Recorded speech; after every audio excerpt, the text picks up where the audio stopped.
It was just past midnight when the pounding started on my front door. Bam, bam, bam. My dog went wild, barking at the shadows outside. I looked through the blinds and froze. Two men in cheap uniforms, flashing fake badges, were stomping across my porch. "Open up! HOA security! We have the right to inspect this property!" one barked. Before I could even move, I heard the creak of floorboards behind me. My grandpa, 80 years old, Vietnam vet, still sharp as ever, was already standing there in his boots, his old shotgun resting firm in his hands. He didn't shout. He didn't even flinch. He just growled, "Nobody trespasses on Miller land at midnight." The door rattled again. One of the fake cops kicked it, yelling, "If you don't comply, we'll force our way in." I reached for my phone, dialing 911, but Grandpa had already thrown open the door. The night air rushed in, and the two officers froze, staring down the dark barrel of his shotgun.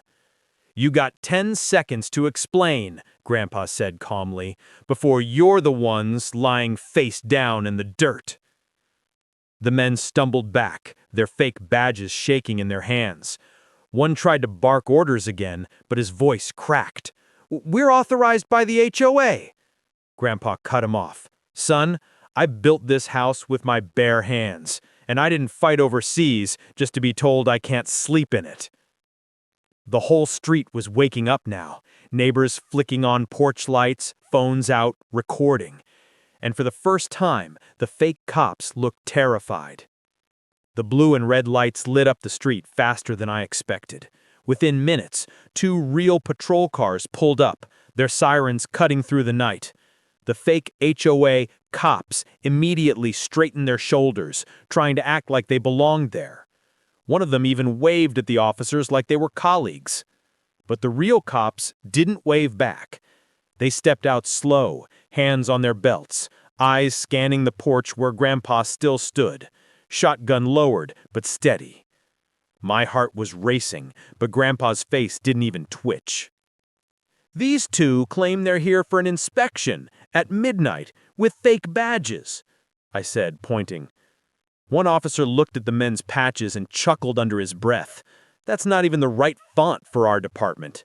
He grabbed the badge, twisted it in his hand, and the flimsy plastic snapped in two. Grandpa spat in the dirt. Didn't even have the decency to get good fakes. The men started panicking. "We're with the HOA. We're allowed to enter. He threatened us with a weapon." That's when the officer looked straight at them and said, "Buddy, pointing a gun at trespassers on private property is legal in this state, and you just admitted to impersonating law enforcement. You're in deep." The neighbors, all gathered now with phones filming, erupted in gasps.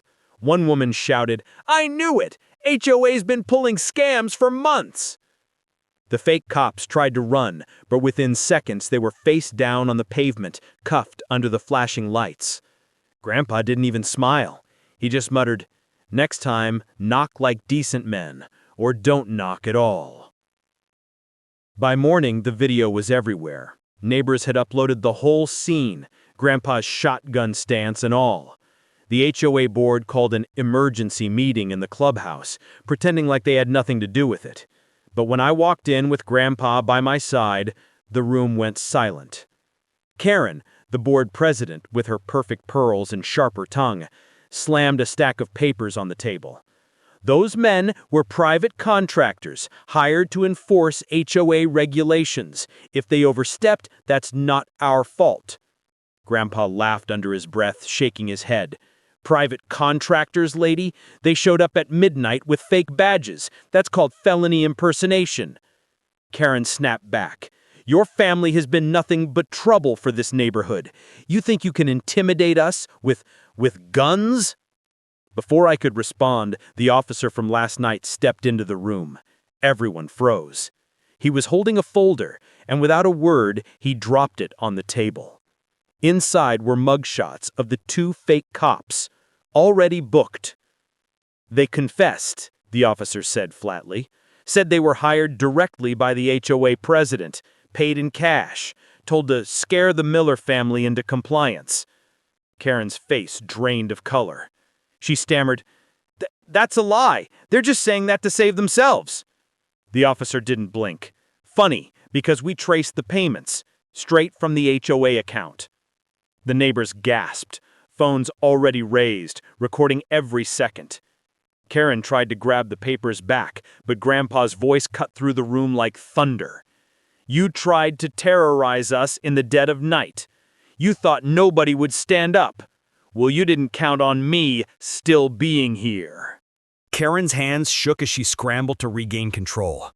"This is slander. None of this will hold in court.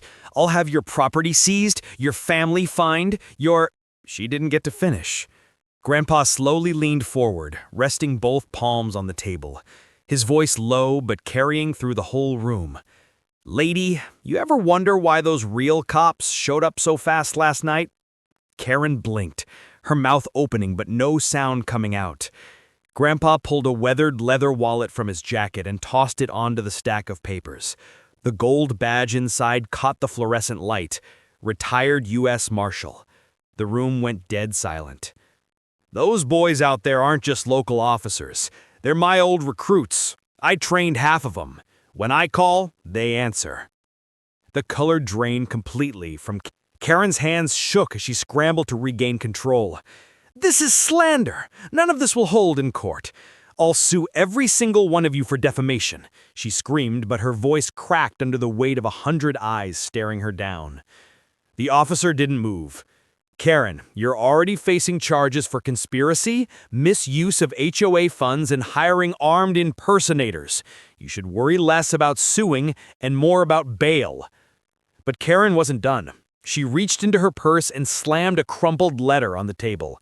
"This neighborhood is under HOA jurisdiction. We have the right to remove the Millers' property if they don't comply." Grandpa leaned forward, slow and steady, picking up the letter with his weathered hands. He adjusted his glasses, scanned it, then chuckled so hard the whole room fell quiet. "This," he said, waving the paper, "isn't a legal document. This is a printout from a Word template. You even left the watermark on the corner." The neighbors burst into laughter, the tension cracking like glass. Phones were rolling and the internet would eat this up. Karen lunged forward, trying to snatch the paper back, but Grandpa was faster. He stood tall, voice booming through the hall. "You forgot one thing, Karen. This land isn't just mine. It's protected by a federal inheritance trust. My son's name is on the title, and mine before his. You couldn't take it if you tried for 100 years. The officer's radio crackled. Backup was already waiting outside. Karen's last defense crumbled as 2 deputies walked in. She tried to scream again, but this time her wrists were snapped in cuffs, her pearls rattling as they led her out the door. Grandpa set the fake paper down gently and turned to the neighbors. "You don't need fear to run a community. You need respect, something this HOA forgot a long time ago." The room erupted in applause, and I swear for the first time in years, Grandpa's stone face cracked into a proud smile. The night after Karen was hauled off, the neighborhood felt different. The same porches that used to stay dark and silent were lit up, people talking, laughing, kids running in the yards. For the first time in a long time, nobody was afraid of a knock on their door. I sat on the porch with Grandpa, the shotgun leaning by his chair like it always had. He stared out at the mountains, calm and steady. "Funny thing," he said softly, "I didn't hold that gun to scare them. I held it to remind them some of us still fight for what's ours." I nodded, watching the flag on our lawn sway in the night breeze. "You did more than fight. You made them see they can't bully us anymore." Just then, one of the younger neighbors walked up, holding out a hand. "Mr. Miller, thank you. You reminded us this is our home, not theirs."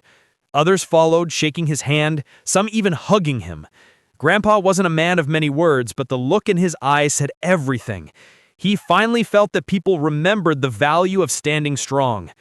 The officer from before drove by slow, rolled his window down and saluted Grandpa. "You saved your neighborhood tonight, sir. Not many men could have stood the way you did." Grandpa simply raised a hand in return. "I didn't fight overseas just to lose my ground at home." The crowd cheered. Phones caught the moment, and by morning the headline read, "Veteran Grandpa ends HOA tyranny with one shotgun standoff." And for once, justice didn't just feel like a word, it felt like home.